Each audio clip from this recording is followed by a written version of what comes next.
So for the endocrine system, I didn't say it yet, so on camera. So if you flip to the first 2 pages of your nervous system notes or nervous system, and then page 3 is where endocrine starts. So at the top, it'll either say like endocrine or hormones or something like that. Okay, so the first thing we want to look at is this. This is like an application question, and it's actually really interesting. So I have this BMI chart. What's a BMI chart supposed to tell me? Yeah, basically like, hey, when I go to the doctor, or actually when I apply for health insurance, there's like 6 or 8 tiers based on how healthy you are. So if you're not healthy, they just charge you more. Because the idea is like, hey, that guy over there is like 50 years old, lean, doesn't smoke, doesn't drink, eats right. We look at his blood test, like he's in really good shape. So we're going to charge him $100 a month. This person over here eats trash, drinks, shows up positive for nicotine and all that. We're going to charge him like $300 a month. Why? He's going to die way sooner than this guy. So we charge him more. And some people are like, that's not fair. Yeah, it is. I should not have to pay the same as this dude. That dude should quit smoking and quit drinking and like eat less crap and exercise. So when you go in to see how much you're going to have to pay for your insurance, they'll measure your waist circumference, your height, your body mass index, and everything else. So BMI is supposed to be a very, very general idea of am I the right weight, underweight, overweight, that kind of thing. There's some flaws in it. First of all, they don't have separate BMI charts for males and females. Now, males are always going to be heavier because males on average are, I have no idea, 4 inches taller as an adult. Is the average male adult, would you say maybe 5'10"? I'm 5'10" and a half. So 5'10", 5'11" maybe. Average female adult is 5'6", 5'5", maybe. So anyway, whatever you think it is, that nobody is like, well, I think the average female is taller. Everybody agrees the average male is maybe 4 inches taller. Therefore, the average male should be heavier. However, even if you have a 5'8" male and a 5'8" female, the male should be heavier because females carry about twice as much body fat percentage-wise compared to males. And fat weighs less than muscle. Muscle is more dense. If I had a hunk of muscle the size of a baseball and a hunk of fat the size of a baseball, the muscle would weigh more. So if I'm like, hey, what does a pound of muscle look like? It's a pretty small piece of meat. What does a pound of fat look like? It's bigger. So males and females, you can't always tell. But here's the general idea. Here's your weight in pounds. And again, I realize that these numbers are difficult for most of you guys to read from where you're at. The main reason I picked this chart is because the colors show up well. So here's my body weight, 100 pounds, 105, all the way up. And here's my height. The chart is fine. This might make you wonder about the quality of the chart. Height. H-I-G-H-T. That's not how you spell height. Now, if they had left off the T, if it was like H-E-I-G-H, I could forgive it. I'm like, oh, this is in like some sort of Excel program, and it like just, the cell was that big and the rest of the word didn't make. But the chart is good, I promise, even though they don't know how to spell height. So I look at my height. So if I'm 5'10", 5'11", then to be right in the middle of the normal range, then I should weigh between 150 and 155 pounds. Now again, as a male, in reality, it should probably be a little bit above that. As a female, it should probably be a little bit less than that. All right, so if I fall in this range, my insurance company is like, all right, that's like category 1.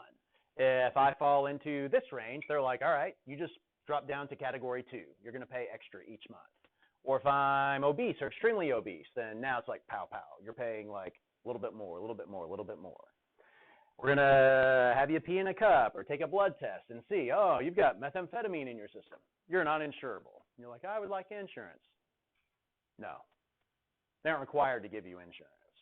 So it's possible if you're in bad enough condition that they'll just be like, you're uninsurable. You're like, what do I do? And it's like, quit smoking crack. What's wrong with this chart?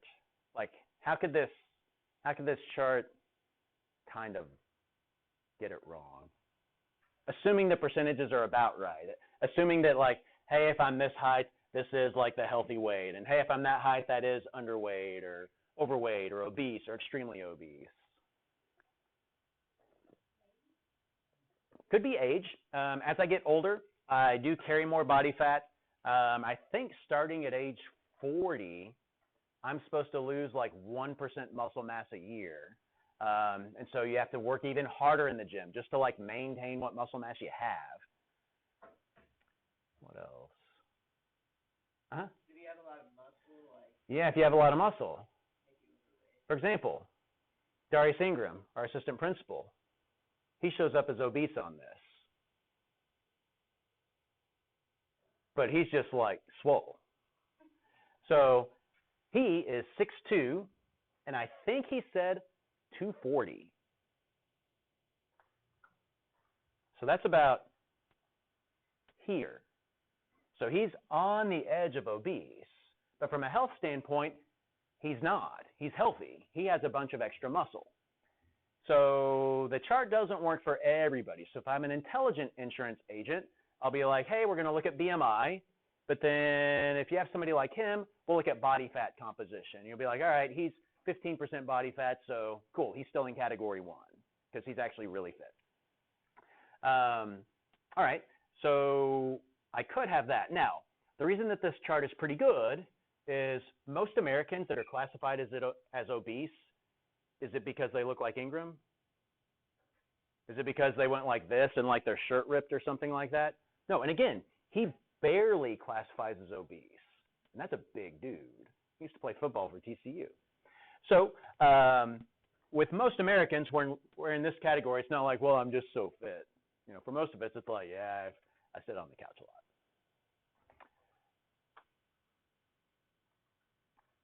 This, I can't remember which first lady it was, but when you're the spouse of the president, you have during the 4-year tenure of that president, you have like a special focus. And I think Michelle Obama's was childhood obesity, one of the terms. So the reason that came up is this. This is not for body shaming people. We're already self-conscious about our bodies enough. But I've seen the difference in my lifetime. So I graduated high school in '94. So here's where it gets interesting. This is why you hear all this stuff about weight loss and everything else. In 1990, so I'd have been like, I mean, depending on which year, I'd be like 8th grade, 9th grade. In 1990, they looked at obesity trends. So what percentage of adults were obese according to BMI? So again, for me to be obese, BMI, I'd have to weigh 215 pounds. I currently weigh 155. So I would have to gain 60 pounds to be just inside of obese. All right, so back then, if you're light blue, if you're white, that means they had no data. If you're light blue, then less than 10% of the population was obese. And if you're like medium blue, 10 to 14%. So the heaviest any state was 10 to 14%. And there were like 20 or 30 states, whatever that is, that are 10 to 14%. 8 years later, so this is like end of 8th grade, beginning of 9th grade. I graduated college in '98. So 8 years later, every single state had gained mass, some 2 categories. So now, light blue, nobody's light blue. All right, next up, medium blue. Those are actually the fittest now. Medium blue used to be the heaviest. Now, they're the fittest, and there's like, whatever, 10 states or something. Dark blue is 15 to 19%. Some have like hopped up 2 categories. They've gone to 20 to 24% of adults are obese. 8 years later, 2006, light blue is gone. Medium blue is gone. Now dark blue. Dark blue is the fittest. I see Colorado and maybe like Massachusetts. So there are 2 that are dark blue. So in 2008, those are the 2 fittest states. In 1990, if those had been dark blue, they'd have been 49 and 50. Dark blue didn't even exist yet. So imagine you're looking at like, I don't know, 50-yard dash or whatever. Hey, these are the 2 fastest people. Hey, back in 1990, We didn't even have anybody as slow as you. What used to be the absolute worst is now first and second place. How bizarre would that be? All right, so now we added in orange and red. Red is just greater than or equal to 30% obese, but that was 2006. Now we go to 2009. Now Colorado is the fittest state at dark blue, 15 to 19%. Dark blue used to be dead last. Dark blue used to not even exist. Now, much of the country is dark red, which is greater than 30%. Now we're going to go to 2015. We've got to change the colors again. We need new colors. So now, light green, which nobody is, by the way, is now less than 20%. You're like, wait a second. They used to break that down into 3 different categories. So they just took all 3 of these colors and combined them to make them light green. And by the way, nobody is. So then you get to green, that's 20 to 25. Yellow is 25 to 30. Orange is now 30 to 35. And now dark red is 35 or higher. Dang. So that's why you hear all this stuff about adults, diabetes type 2, and all this weight stuff. All right, cool. So now, this is where it starts to apply to this unit more. I got this mouse. He's big. Is he an agouti mouse, though? How do I know? He looks like the size of an agouti mouse, but what about his appearance tells me that he's not like what I'm used to seeing with an agouti mouse? Yeah, normally an agouti mouse has more like kind of orange sort of colored fur, and he's not. That's because he's not an agouti mouse. So they've got these mice, and they can come in different colors. These are albino. We got a control mouse on the right versus the one on the left. And you're like, is that mouse so big that his body is like on the floor? Yes. So when he's walking, like he's dragging his flesh across the floor. All right, so here's what they did. They did some studies, and they started finding some genes that they think might be responsible for this. So one they call OB, because it was found in obese mice, and one is called DB, common in diabetics, type 1 diabetics. All right, cool. We'll just say diabetics. I don't know that it was type 1. And actually, now that I'm thinking about it, I think it was more like type 2. So OB and DB. So I got these 2 genes. Both of them cause mice to be big. So sometimes a mouse looks big like this, and it's got a mutation in the OB gene. Sometimes a mouse looks big like this, and it has a mutation in the DB gene. Okay, this is going to be like shocking here in a second. So here's how this works. We're trying to figure out what the cause is. So I've got my brain over here, and these are some fat cells, lipids. So these guys are lipids. All right, so the way that hunger is supposed to work is this. Right now, these lipids are deflated. They're not really full of any oil, any fat. So picture like a water balloon with no water in it. It's just like that. If I start filling it up with water, it like swells up and looks big, like a water balloon. So these are lipids that are deflated. Let's say I eat some food, all right? I dump some sugar in my blood sugar goes back up, I'm not hangry anymore. I eat a little bit more, and I eat a little bit more, I'm not lifting weights, so I start storing the extra calories in lipids. So I will add fat, add lipids to these, and then they kind of swell up. All right, when they swell up, we've determined that they release this hormone, and that hormone is called leptin. In my brain, technically in my hypothalamus, you don't have to know that, but in my brain, I have receptors for leptin. Let me make those look a little bit more like they fit. And whenever leptin hits my brain, So this is my brain. Whenever leptin hits my brain, that basically tells my brain, I am full. So what happens is if I'm eating food and I fill up one fat cell, it releases a small number of molecules of leptin. That means my brain is going to get a small number of signals that say I am full. If I eat more, then this is what's causing, you know how like when you're hungry and then you start eating and all of a sudden you're like, I feel full. You just have that feeling of like, I'm full. And it might even be fake. I might be starving. And if I like chug this much water, I'd have that waterlogged feeling. I'm like, oh, I feel so full. Is that going to give me any calories? No. But my brain thinks because my stomach just got really, really big, my brain's like, whoa, whoa, whoa, fill this, quit eating, quit eating. So my brain just creates a feeling of I'm full. But one of the ways that it does that is how much leptin is hitting me. So let's say I eat more, and so I fill up this fat cell, and this fat cell, and this fat cell. Well, now that means that I'm going to be secreting like more leptin. So there goes some more, and there goes some more. So now I'm getting more and more and more signals that I'm full, and that's how I know to quit eating. So if the balance is right, everything's cool. So here's what they're trying to figure out in this experiment. Let's say that I don't really feel full. I eat food, my fat cells are filling up, but for some reason, I don't actually feel full.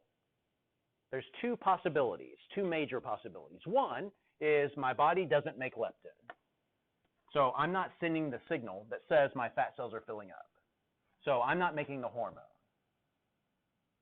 What's the other possibility if I do make the hormone? So we check your blood, and after I ate a big meal, we do check your blood, and we do find that like there is leptin circulating around in your blood. We analyze the leptin. We're like, oh yeah, that's good. That's not like mutated leptin.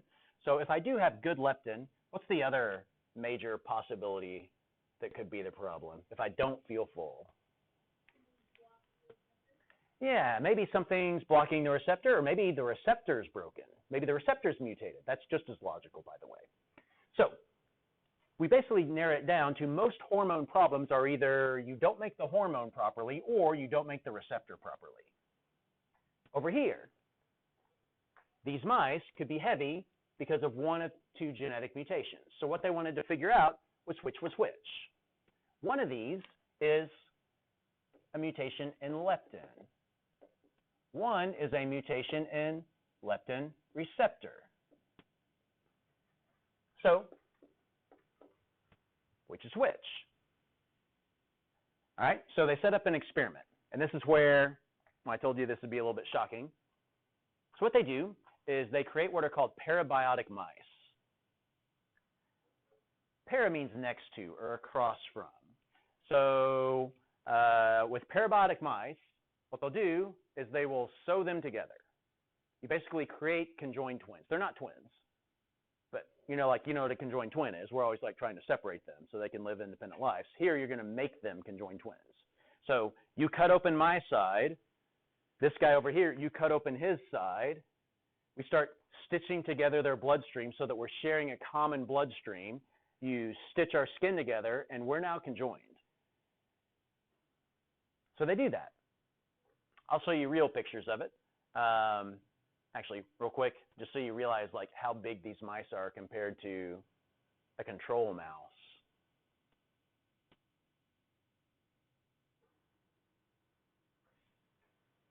So, in the experiments, this is what happened. I'm going to give you a couple of minutes because this is not easy. They join them together. So they have this big mouse. They know that he has a mutation in the OB gene. We're trying to figure out what does the OB gene code for. Does it code for leptin or leptin receptor? We're trying to figure out what does DB code for, leptin or leptin receptor. So we got these mice, and we sew them together. They're sharing the same bloodstream. So if you and I are conjoined and I drink a Coca-Cola, you're getting a hit of sugar and a hit of caffeine as well because we share the same bloodstream. So this guy has a mutated OB. This guy is a control mouse, a regular mouse. We sew them together, and what happens is this guy suddenly loses weight. All right? We have another mouse that's heavy, just like this guy, but his mutation is DB. We sew them together. This guy actually shrinks and dies. He quits eating entirely. and he stays big. We have a big guy that has an OB mutation, a big guy with a DB mutation. When we sew them together, this guy gets smaller. So, take a couple minutes, talk with somebody nearby. What does OB code for? Leptin or leptin receptor? What does DB code for? Leptin or leptin receptor? If it says OB, obviously this guy has a mutation, that's why it's so big, right?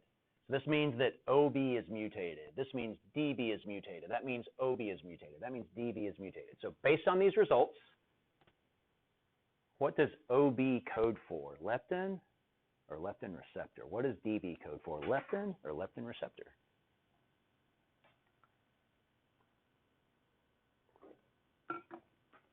Take a minute, and then if somebody feels like they think they got it, I'll call on you. But give it a minute so that everybody has a chance to think about it first.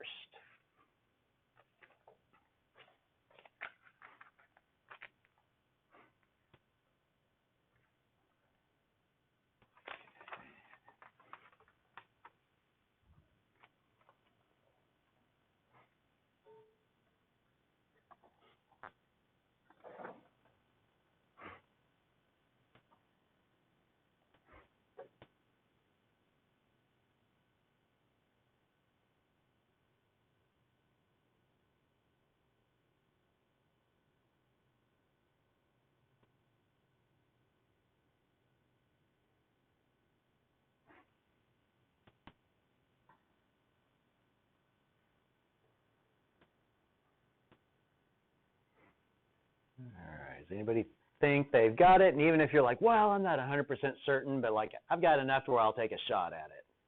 What do you think? Actually, hang on one second. I need to answer this myself. Y'all in my first class. Let's see.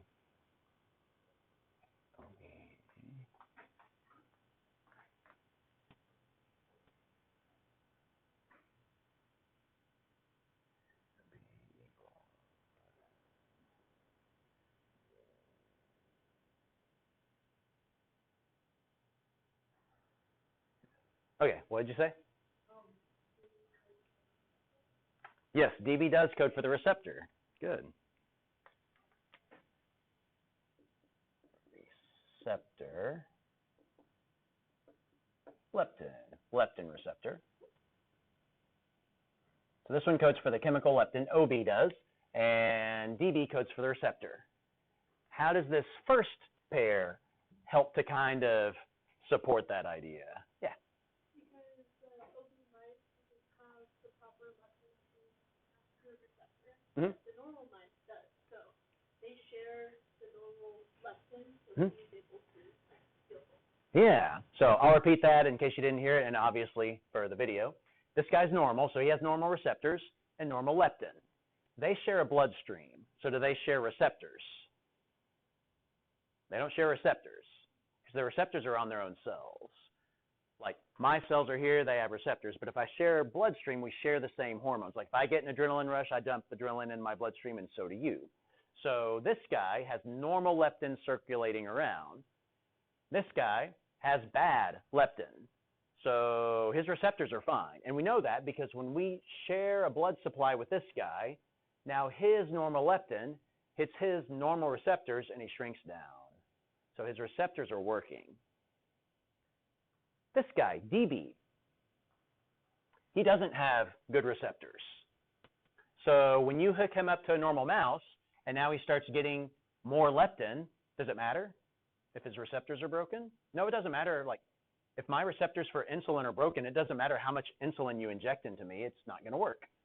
So over here, when I add these two guys together, he doesn't lose weight. Any idea on why this guy lost even more weight? His receptors are messed up. Is he still making leptin then? He is. Does he have a lot of body fat? So doesn't that mean he's making tons of leptin? So much so that this guy quits eating, shrivels up and dies. Can you imagine in the lab where you now have this mouse with this like Frankenstein-like conjoined twin, and now the twin is like dead, and this mouse is like walking around, and he's got like his dead conjoined twin next to him. Isn't that sad? So they basically don't always allow the mouse to die. Eventually, they probably euthanize the mice. Same thing over here. When I join these two together, this guy has normal leptin. So if I join their bloodstreams together, then leptin is like traveling through the bloodstream. And so this guy now responds to it. This guy can't because his receptors are messed up. So this guy is now, his receptors are fine. So he's now responding to the normal leptin from this guy. Now, you would think that in modern times, you're like, oh, is this experiment from like 80 years ago? No, they do this like today.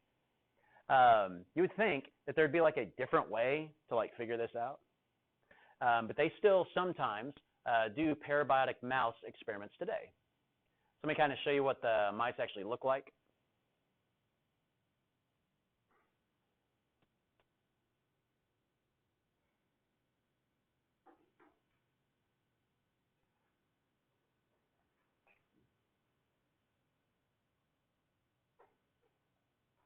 There they are. They conjoined them, and then they apparently unjoined them. Don't worry about the microscope images and plasmid glow or P glow and all that stuff. I'm sorry, GFP, all the green proteins and such. The next one's a little bit worse. They show them like without the fur, so you can see how their skin's attached, but it's not all like bloody and surgery looking or anything.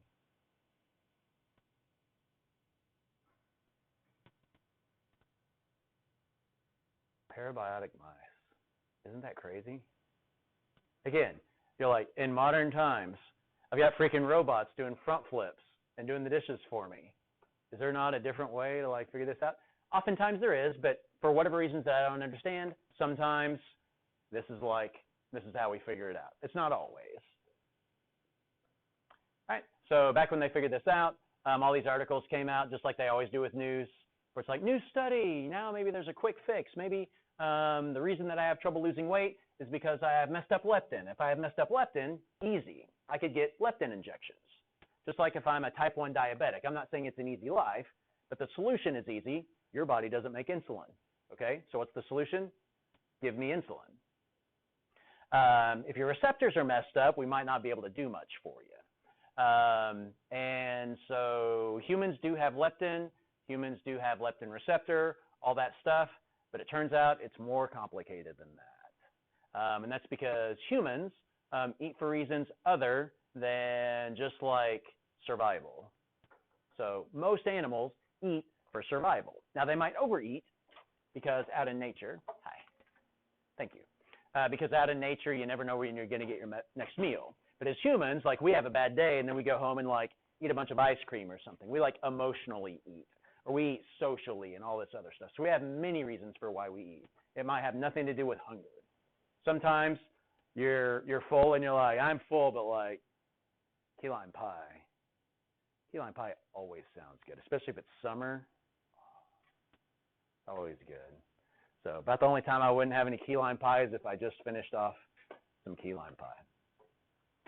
All right, so with that in mind, we're going to kind of look at a few things here. So if you've got your notes with you, I should probably have a set with me.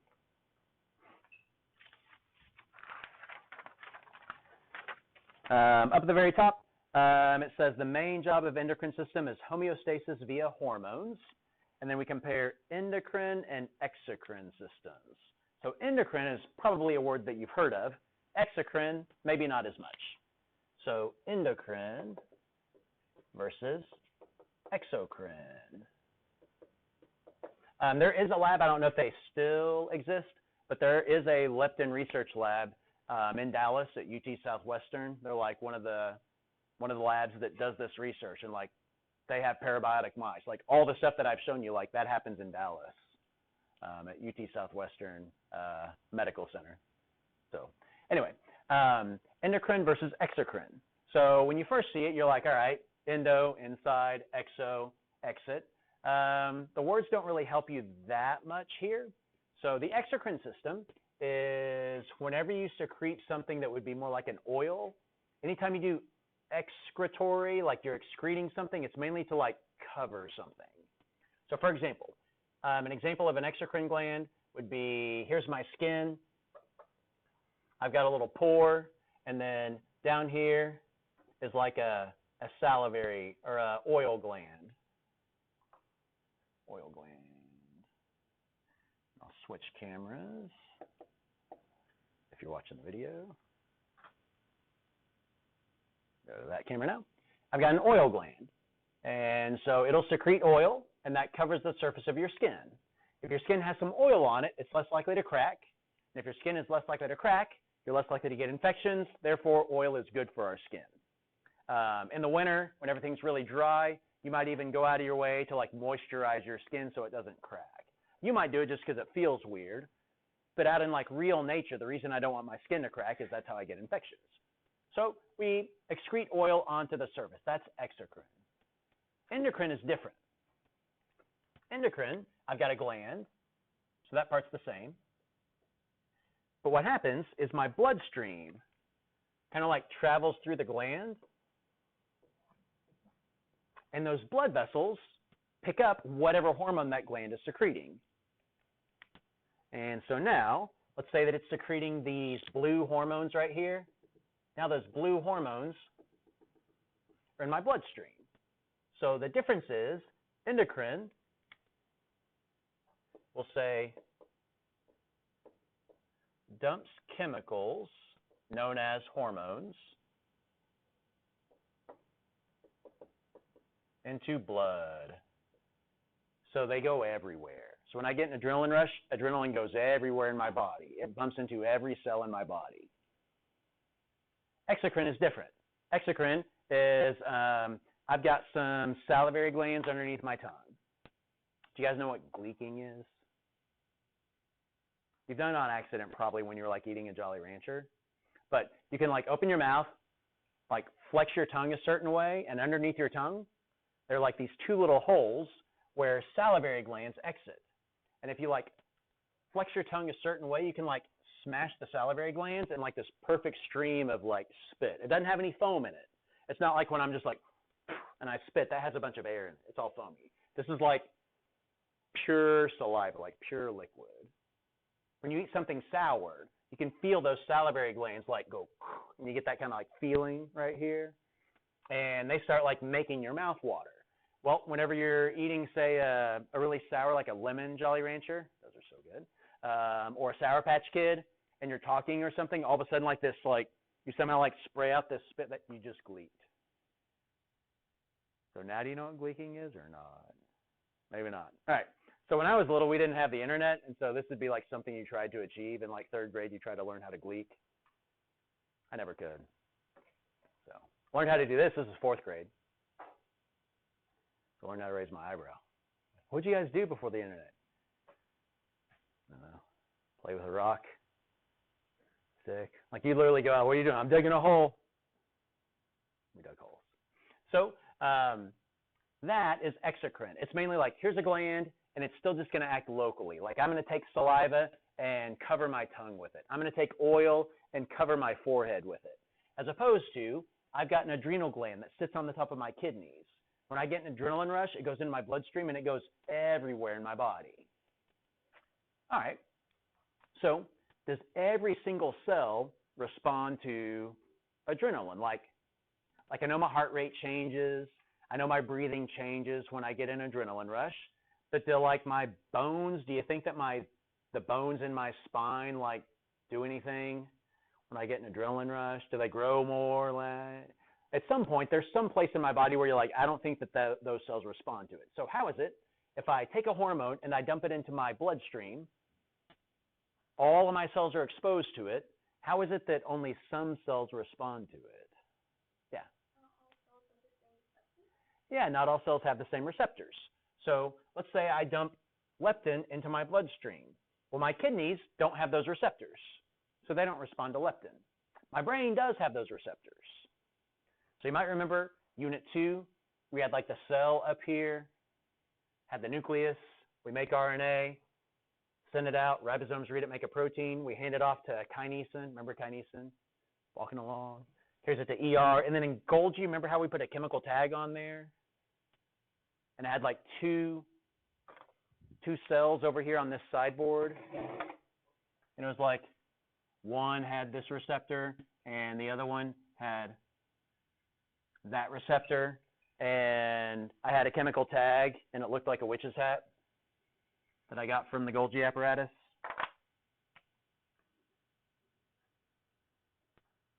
And so when I excreted that out of the cell, this particular hormone or this chemical would like fit that receptor. Maybe that's my brain. But not this one. This is my kidney. Do you guys kind of remember that? So that chemical tag that Golgi put on there was kind of triangular, so that triangle is what hits that receptor. So my brain responds to this hormone. That hormone bumps into my kidney cells too, but my kidney cells don't respond because they don't have the right receptors for it. So they do use a word, and it is like an official word. It might even be bold in like some biology books. They call those target cells. So a target cell is the one that like has the receptor for that hormone. So when I get a hit of growth hormone, if I lift weights and I get a hit of growth hormone, my muscle cells are target cells for growth hormone. And so that's why if I lift weights, I should get stronger. My brain is a target cell for leptin, so it will respond to leptin. As far as I know, my kidneys do not respond to leptin, and so they are not a target cell. So target cell means you have the receptors for it. If you never use the word target cell and you're writing essays or whatever, it's probably fine. But if all of a sudden they're like, blah, blah, blah, target cell, this or that, and you're like, what the heck is a target cell? So as long as you know what it is, if you see the word, you're probably fine. All right, so now, just for interest, the opposite. We've been looking at leptin, which is like too much body fat. Well, if there are diseases where like my body is set up to where like I'm going to have too much body fat, do you think that there's a disease where it's like you don't have enough body fat? And it's not just that I'm like anorexic, maybe it's like a genetic disorder to where like, hey, like my body doesn't make enough fat. Doesn't matter what I eat, my body just doesn't want to make enough fat. So, lipodystrophy.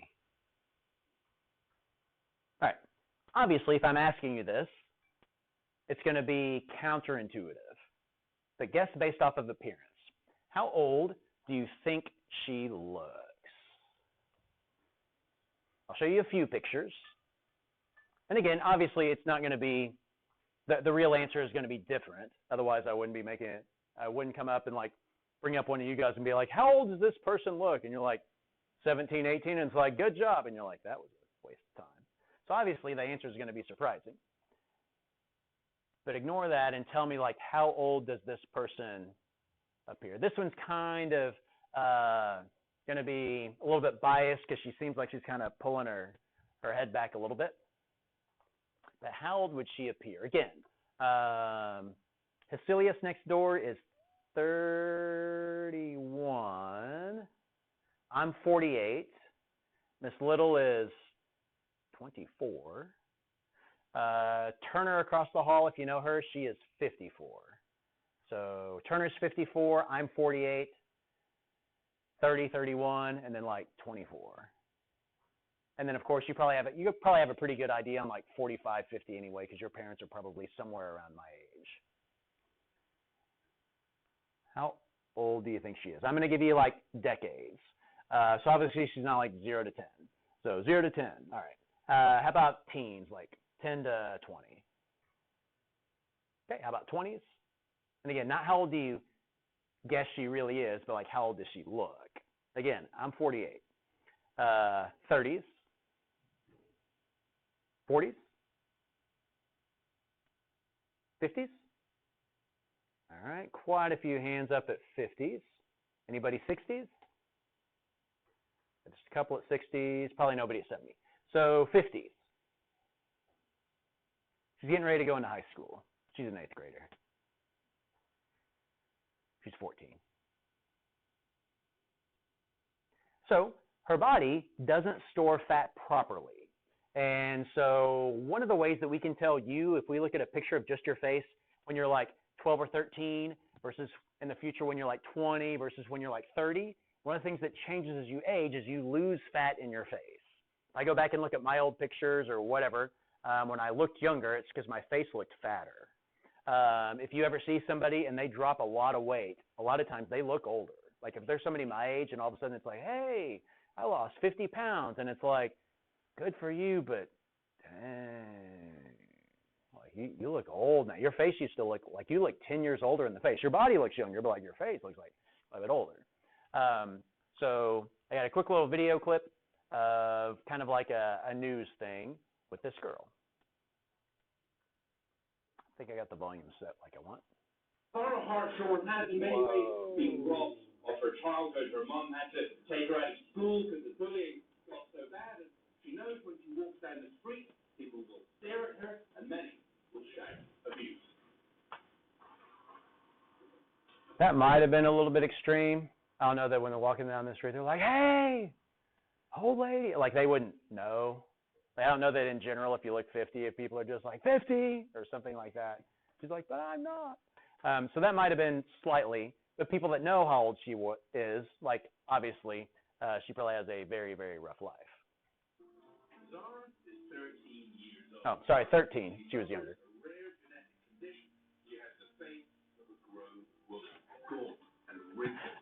Inside, This guy is brutal. She has a terrible disease. She has the face of a grown woman. You're like, oh, I thought you were going to say like an ogre or something. Like grown woman. You're like, oh, that's bad. It's horrid and twisted and turned or whatever he says. I don't know. So again, this dude might be a little bit dramatic. I don't know if that just is how it works in like England. I don't know. Irish? Cool. I can't tell the difference between many of them, but I trust you. the face of a grown woman, gaunt and wrinkled. Inside, she's a frightened little girl. There's like people looking down and they'll be at me, staring. Everywhere I go, you know when you get that feeling that you're being watched? I feel that everywhere I go. Recently, when she got on the bus to go to school and asked for a child's fare, the bus driver laughed in her face. You still trying to explain to a guy like that? Get look off at busing. Especially if it's full of people. It's a bit so embarrassing. Zara's mother, Tracy, feels In defense of the bus driver, he probably thought they were joking. Like, if you're a waiter and there's this like 65-year-old woman, she's like, I'd like a beer, and it's like, I'm gonna need to see your ID, man. And they're like, you know, it's probably one of those kind of things. Like, I'm gonna get the kids fare, and the person is like, ha. And then like later on, I'm sure he's like, oh crap, like what did I just say? So the guy probably wasn't trying to be a jerk, but yeah. her pain. She too was born with lipodystrophy. How did you feel when you knew that Zara had that? Grieving through his childhood, has got to go through the same things in life as me. And the age she's got to go through, and angry at myself for actually having Zara to some extent. These people are brutal. She's sitting next to her daughter. She's like, and I'm angry at myself for actually even having her to some extent. Who's over there on your left? Zara, the daughter that I wish I had aborted. Again, as you watch more of the video, I don't think she means it like this, just sort of like I feel bad that she's going to have to, like it was rough for me, I feel bad that she's going to have to go through that. You'll see later on that they're like a very loving family. So if you take these clips out of context, you're like, did we decide that we think they're Irish maybe? English? Okay. So whatever she is, you might be like, man, that group over there, they're brutal. I mean, but it's not quite as bad. Lipodystrophy is a genetic disease. It is hereditary. Fatty tissue doesn't grow right or work right. Normal fatty tissues shrink, making people look sort of old and wrinkled and abnormal. What do you think when you look at your face in the mirror? I don't like it. Sometimes I'll sit and then start pulling the skin back and stuff like that. No skin is worried about spots and that, but What are you worried about? I'm worrying about surgery and stuff like that. And bullying and stuff. Her sisters are loving. So at the end of the day, you've got basically with that man. And we will be all today. So when did you first realize that you were different? When I was about 5. So it kind of goes on from there. But it's just interesting, like, how many things can go wrong with our bodies, yet most of us, whatever's wrong is pretty minor and we can, like, deal with it. So I just always find these things, like, fascinating. Okay, now we're going to kind of bounce back and forth between, lights coming on, between, like, more technical stuff and then, like, hey, here's this kind of hormone thing, kind of like leptin. So earlier in the year, in Unit 2, we had a couple of pictures like these that are on your notes. So this one is kind of similar on your notes and turned like sideways, but I got these two kind of pictures. And so you might even remember me asking you, do you guys remember seeing like that picture? Like how many days was it where I would say a protein activates a protein, activates a protein, activates a protein that does something? Like if you went back and watched videos, I bet I've said that 20 times in your class. So I've got this one and I've got this one. What was the main difference that we focused on? There's a few differences, but what was the main difference that we actually cared about between these two? Do you remember? The two major ways that we kind of classify hormones. Yeah, Marian. Yeah, the location of the receptors. So it turns out with hormones, when we start classifying hormones, there are dozens of hormones. I don't even remember how many. But we kind of break them down into two broad categories. Ones that work on this pathway, where the receptor is in the membrane.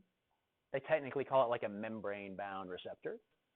And those where the hormone hits a receptor that's inside the cell, that's internal to the cell. All right, so a quick reminder. What must be true about this hormone if it's able to squeeze through the cell without the help of a channel, a pump, or anything like that? Yeah, the more nonpolar I am, the easier it is for me to slide through membranes. Polar things can't get through the membrane very well. So if I have a hormone and it's pretty polar, it's going to have to hit a receptor that's like stuck in the membrane. And those are the two major ways that we categorize hormones. So what we'll do is, if you kind of look at your notes there, it says hormone types / categories. There's number 1, lipid soluble, and number 2, lipid insoluble. So there's a few ways that you can kind of name these. Number 1, I can say lipid soluble, and then number 2, I'll say lipid insoluble. Insoluble just means like dissolves, like dissolves, soluble. So lipid soluble and lipid insoluble. All right, it turns out the lipid insoluble ones, they're going to need to be more polar. The lipid soluble ones will be nonpolar. So that's kind of what that's what Jamie was saying just a second ago, was that one that slides right through is probably going to be nonpolar. It also turns out the lipid soluble ones that are nonpolar are almost always cholesterol based.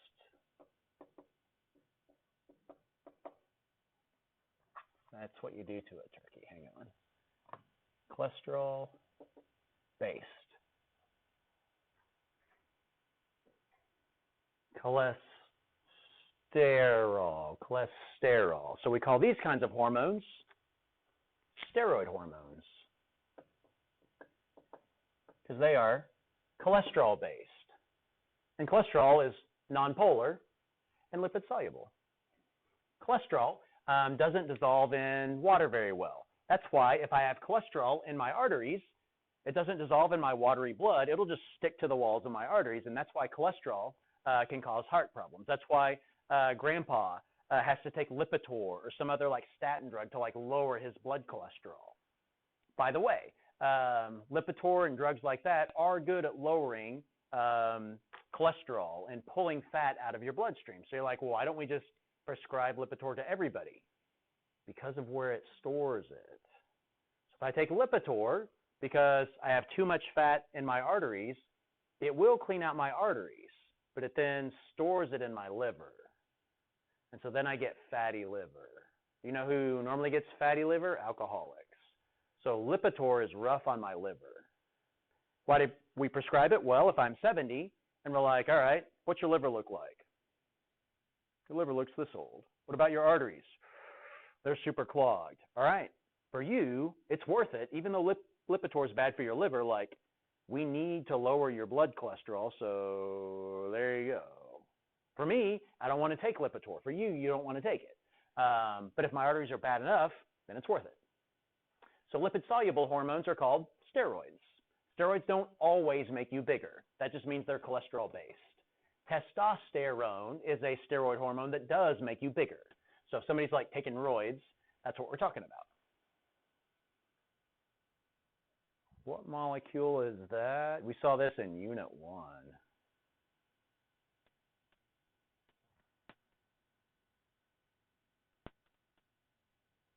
That's cholesterol, or a steroid hormone. And the way that I know that is cholesterol or steroid hormones, this happens to be cholesterol, always has, like, if you ask me like, hey, Cotton, if you just caught me in the hallway and said, here's a Post-it note, draw the chemical structure of cholesterol, I wouldn't know all the hangy off crap, but I'd be like, all right, hexagon, hexagon, hexagon, pentagon. What about the rest of it? Oh, I don't know the rest. But like cholesterol, that's the backbone of cholesterol. So that's cholesterol. You don't have to be able to draw it. Recognizing it is fair game. These are all hormones. Do they all look like they started off with a base of cholesterol? Yeah. This part here that's in yellowish orange, hex, hex, hex, pentagon, it's like a hex, hex, hex, pentagon in like a stair-step formation, like it's going up and to the right. I see that exact same formation on these guys. So that's how I know these are steroid hormones, because they literally look like I just took cholesterol and like changed some of the stuff on the edges. So these are all steroid hormones, all 5 of them. Many of them give it away. Many of them in the name will have like ostero or estero, aldosterone, testosterone, estrogen, progesterone. So I think of the word cholesterol and it has like ostro in it a lot of the time. Not always, cortisol, but a lot of times they do. So the reason I tell you that is pretend that you had no idea what progesterone does. And I was like, hey, here's this drug, or here's this hormone called progesterone. Explain how it works in the body. And you're like, I've never heard that word before. What you would do is you'd be like, okay, progesterone, estero. It's probably cholesterol-based, which means it's a steroid hormone, which means it's nonpolar, which means it works like that. And I've never seen the word until question number 17. All right, the polar ones. The polar ones are almost always, we'll say almost always, proteins. So instead of being steroid hormones, they are protein or amino acid based, because amino acids are the building blocks of proteins. They're proteins. We got a few hormones that don't fit into either category. It's not steroid or protein based, and those are just other. But this is how we classify most things. Like most vehicles you can classify. But every once in a while you get to like an El Camino, and you're like, well, is it a pickup truck? Is it a car? And you're like, yeah. So see you. Good luck. Not you need it. So if it's a protein, how could I tell by looking at it? If I gave you a word that you had not seen before, yeah, so it'll almost always end in IN or EN.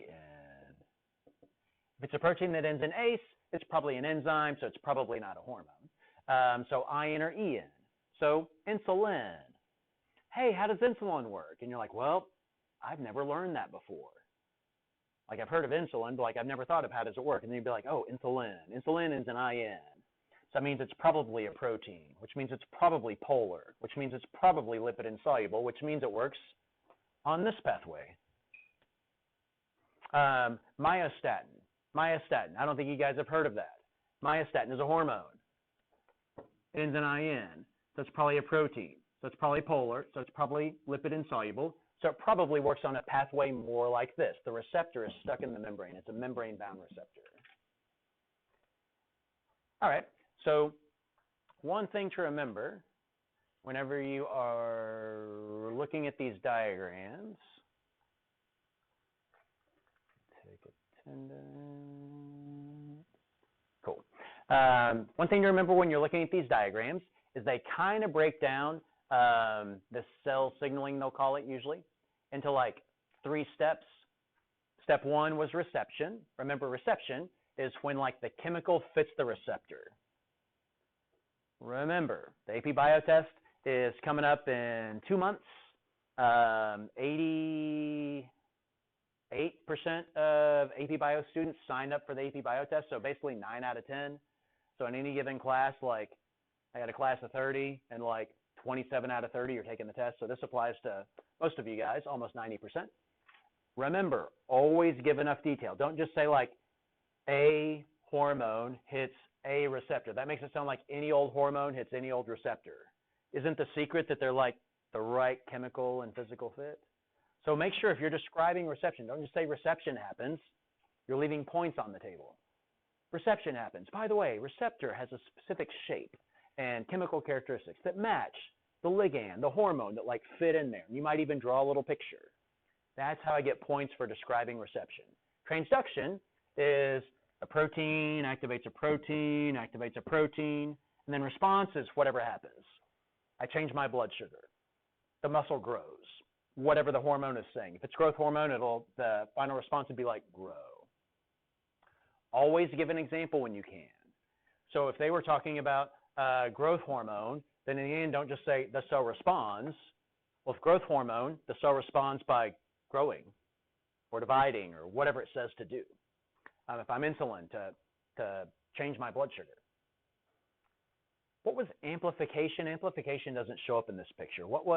This is transduction. It's kind of like passing on a baton in a relay race. What was amplification?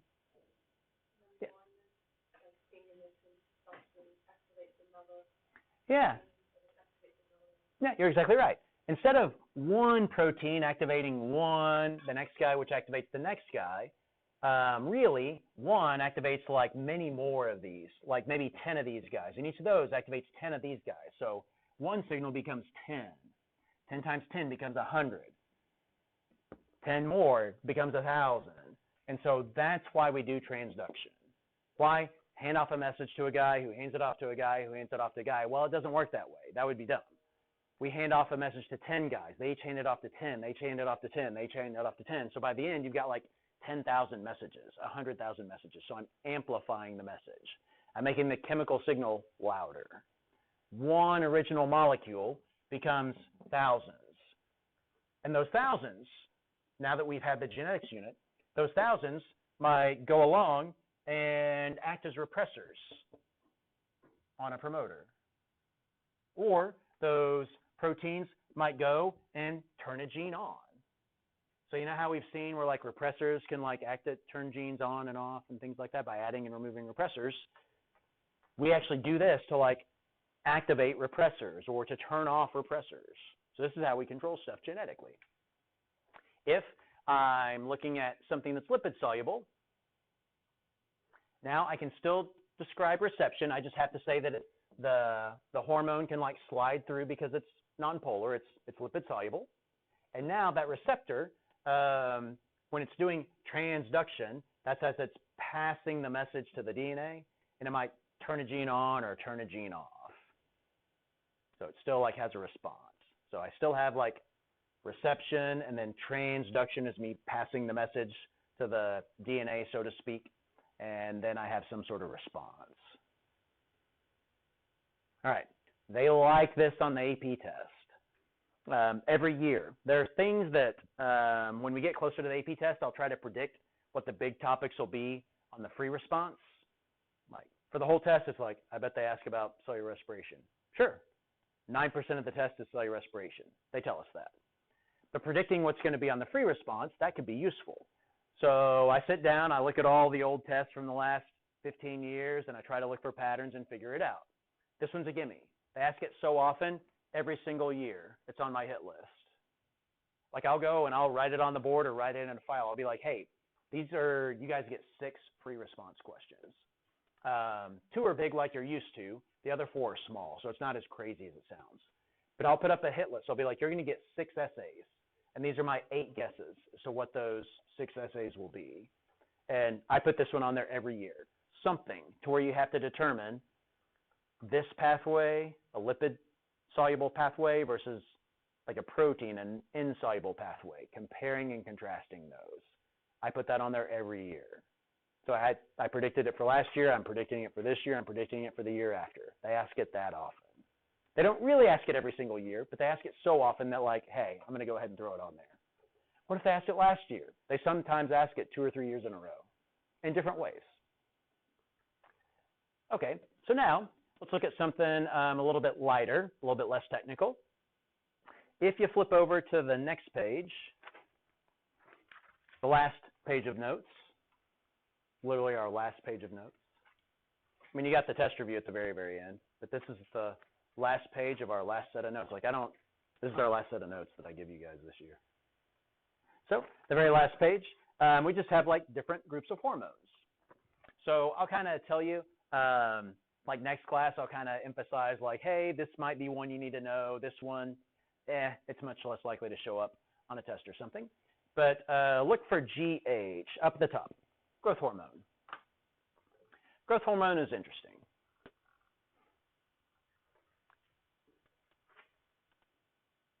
So this, if you're in my 9th grade class, you've probably seen some of these pictures. And that dude in the middle is Robert Wadlow. The dude on his right is his dad, and I have no idea who this guy is. His dad, Wadlow was around in like the early 1900s, like around the Great Depression. He lived to be 22. So his dad is always, if you try to figure out how tall his dad is, they always just refer to him as average height. I don't know what average height was back then, probably a little bit shorter. So maybe the average height male back then was 5'9". This is Robert Wadlow when he was 12.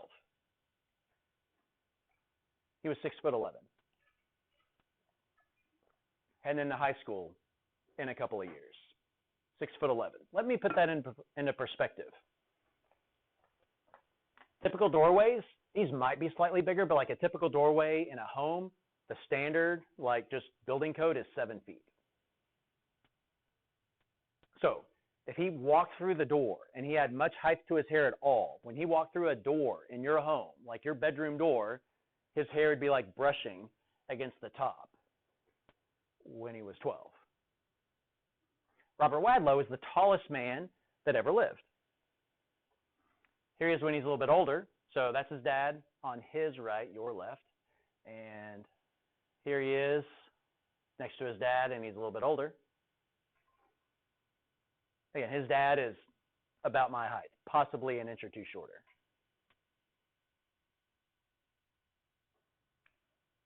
I can't see where his belt buckle would be,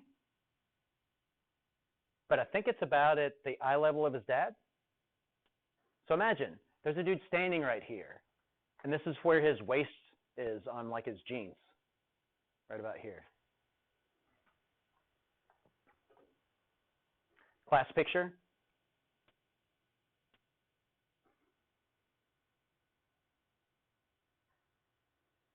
There's everybody else.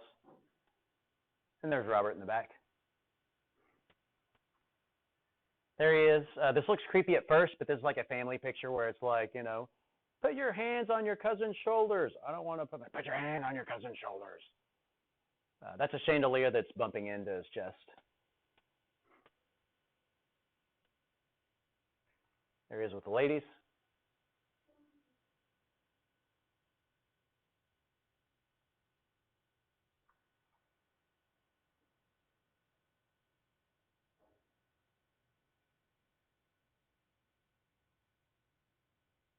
So there's his casket when he died.